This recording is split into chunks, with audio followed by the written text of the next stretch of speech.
Hello, welcome to part 2 of volunteer driver training for Senior Ride Nashville. My name is Kelsey Mathis. I'm the transportation and volunteer manager here. And in this segment, I'll be walking you through some good information to know before you sign up for your first ride. Let's go ahead and get started. The way we schedule all of our rides is the clients, they'll call us with their information they need, like appointment times or whatever, and we'll then load the rides onto the calendar in the online software we use called assistedrides.com. And then you, as the volunteer driver, will have your own profile and login information that you can access that calendar and view everything that's available and sign up for whatever rides work for you and your schedule. And we do try to split up as many rides as possible just to make it more accessible for a variety of availabilities to sign up for something.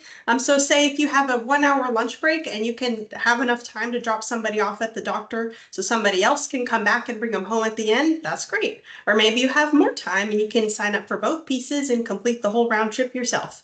And some of our riders do need a little bit more assistance from their drivers during the course of the ride. And in those, we'll just load it up as one whole round trip ride to make it easier for one person to sign up for the whole thing. And we do have mileage reimbursement available upon request, and that uses the standard volunteer mileage rate that's set each year by the IRS. So just for reference, in 2024, it's been 20 cents per mile. So if you're interested in pursuing that, which we do on a monthly basis, just contact me directly and I'll walk you through that process. And this is a very fulfilling volunteer opportunity because you're working directly with the people we're here to serve. And many of our current volunteers will say that the best part of the program is just the gratitude they get directly from the riders at the end of the ride. And it just brightens everybody's day to know they're helping people get to those essential places and just stay out and about.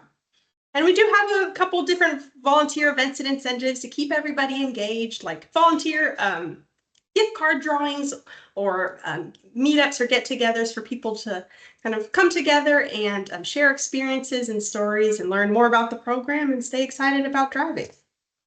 So recap of the driver qualifications is you need to be at least 18 years or older with that daytime weekday availability.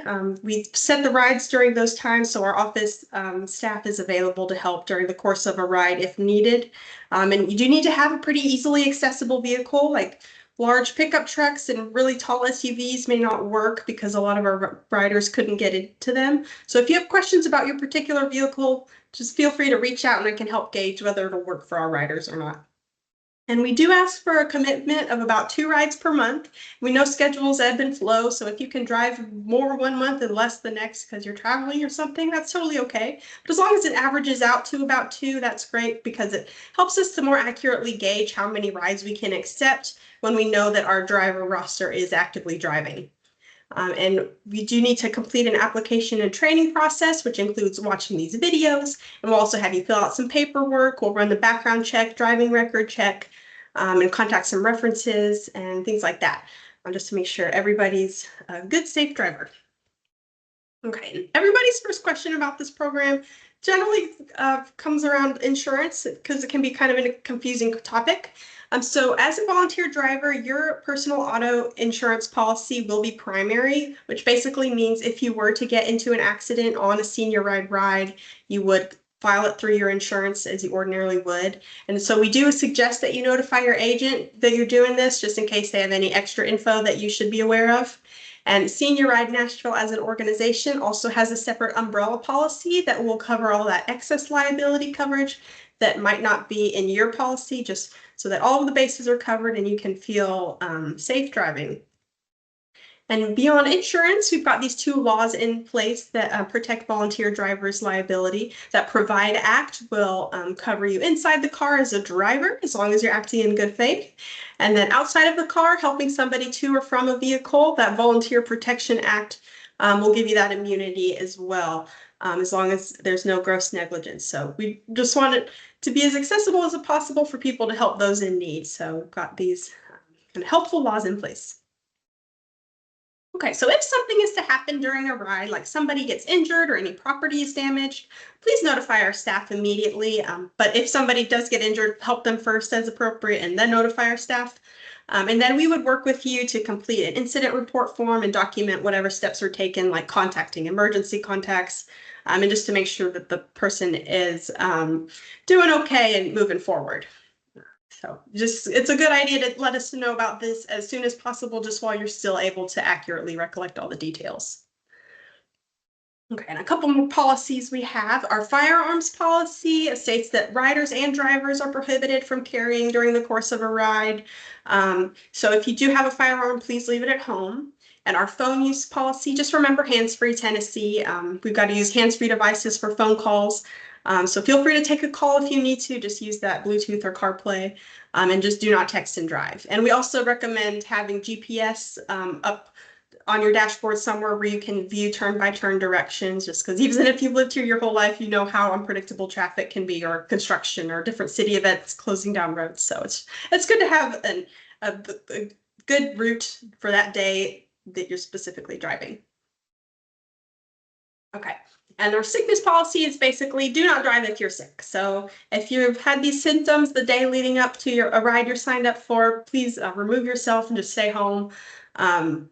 And if it's pretty short notice, it's a good idea to call our office just so we know that we need to get that ride covered by somebody else.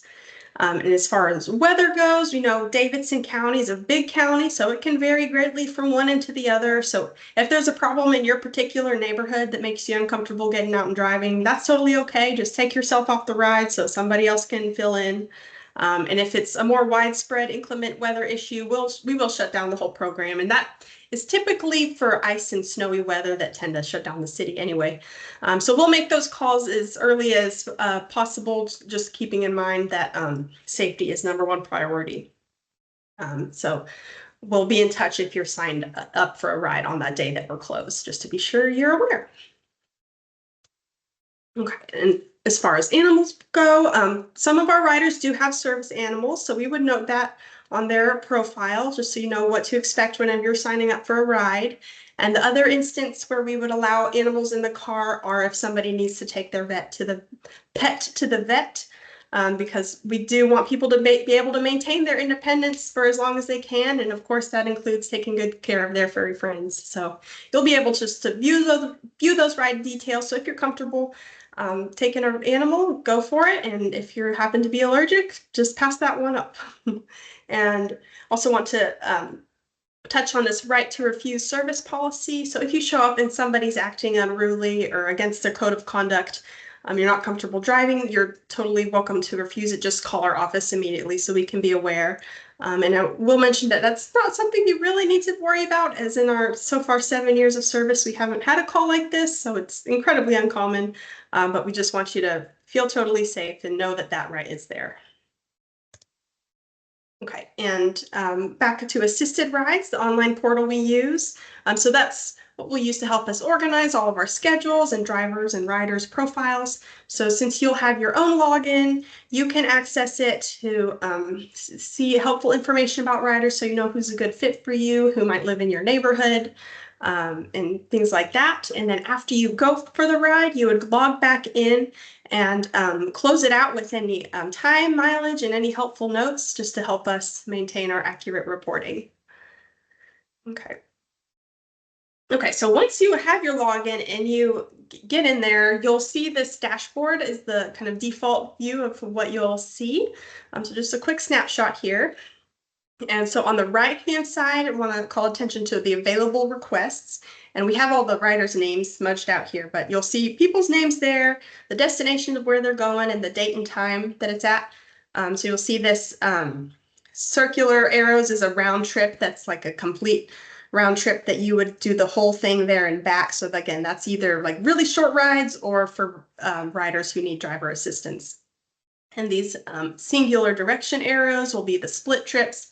And you would just involve taking somebody to a place and then going on about your day. So it defaults to this list view, but if it helps you to see everything in a more calendar schedule view, you can go to the upper left-hand corner to the calendar tab, and you can hover over the entries there to see more information. So you would either click on those entries or click on these blue dates to pull up the full request details, which would look something like this. And so You'll see the rider's name, the destination, and the trip note will be customized for each ride, so you'll know what to expect of you. So a typical note might say, Terry has a 9:30 a.m. appointment that'll finish at 10:45. Trips there and back are listed separately. So you would, this one is a round trip, but if you just wanted to do that 8:45 pickup, you would sign up for that, and somebody else would be signed up to come back at 10:45 and bring them home.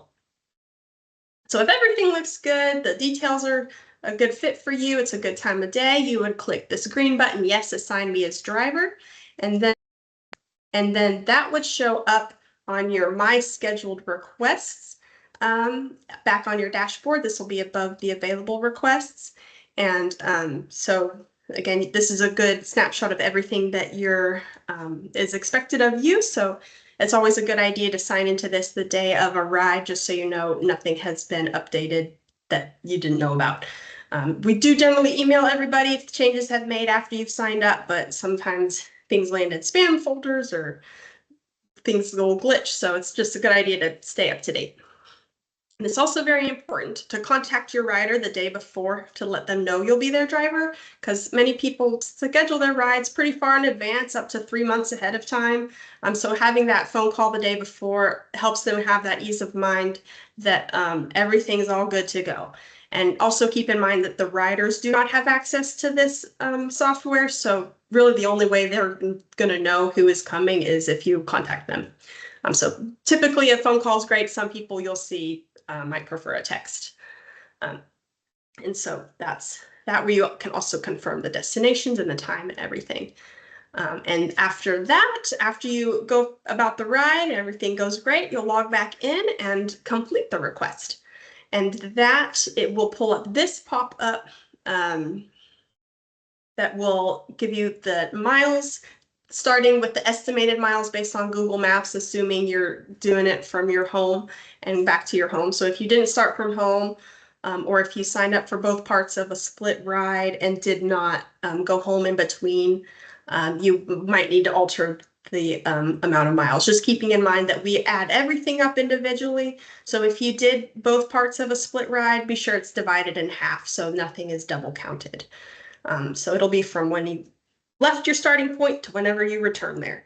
So that'll be miles, and then the time in 15-minute increments. So just estimate whatever's closest.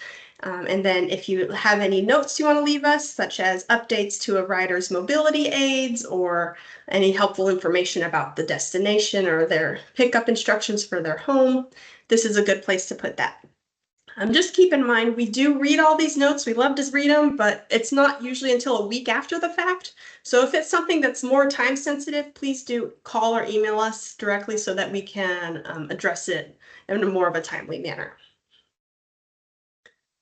Okay, and I want to talk about canceling a ride first. So if the rider says they need to cancel, whenever you call them the day before and they say, oh, I actually don't need that ride, my doctor canceled my appointment. Or I'm actually not feeling well, I can't take that ride. So it is the rider's responsibility to contact the office to officially cancel. But it is also helpful if you as the driver can ping us as well, just in case they don't get to it, because it's just great for us to hear from somebody. So in that case, you would go to the request details and click this red Notify Office of Client Cancellation button. And then that'll give us a heads up that something isn't going to go out as planned, so we can contact any other people who might be assigned to the other half of the ride or something. And alternatively, if you're signed up to drive somebody, but you're no longer available and need to take yourself off that ride, you would go to this yellow button down below there, Remove Me as Driver. And then that'll open up the ride for somebody else to be able to sign up. So it's a good idea to do that as soon as you know you have a conflict, just so we're able to get the schedule filled out as soon as we can. Okay, and finally, just a recap on our hours and contact info. Again, the earliest pickup is 8:30, and we want everybody back home or at their final destination by 4:30. We don't currently offer any rides on weekends or holidays, and that includes the final week of the year. We take off and close completely, so we know a lot of people are traveling, not as many doctors are in their office, so it's just a good opportunity for us to take that break. But during a ride, our staff is always available to help you. So if you're out and say you got a flat tire or your car's not starting, or you arrive to pick somebody up and they're not answering their front door and you're not sure where they are, please give us a call and you use that emergency line option, which will be number 3 on the menu. And that'll ring to a few different staff members' cell phones, just so you know that you're able to get in contact with somebody if the people answering the regular phone calls aren't available. And sometimes we have same-day updates for our drivers that we can text them through assisted rides. And that is going to come from an alternate number than our main office line, that 610-4040. So it's a kind of a good way for us to reach drivers quickly. Just keep in mind that we can still get your responses, and we love to see them, especially if it's to confirm that you saw it. But just if you have an urgent matter, it's not a super obvious notification for us when you text that number. We have to be looking at a specific web page, and it's a little ping up in the corner. So just keep that in mind. If you have something more urgent, please give us a call on the phone. That's a better way to get in touch. All right. And that is about it for this segment of the training portion. So we really appreciate you being here with us, and hope you're going to stay interested and move ahead to part 3. And once again, my name is Kelsey Mathis, the main point of contact for all things driver related. So feel free to shoot me an email at kelsey@seniorridenashville.org if you have any questions in the meantime. But otherwise, we hope to stay in touch. Thank you.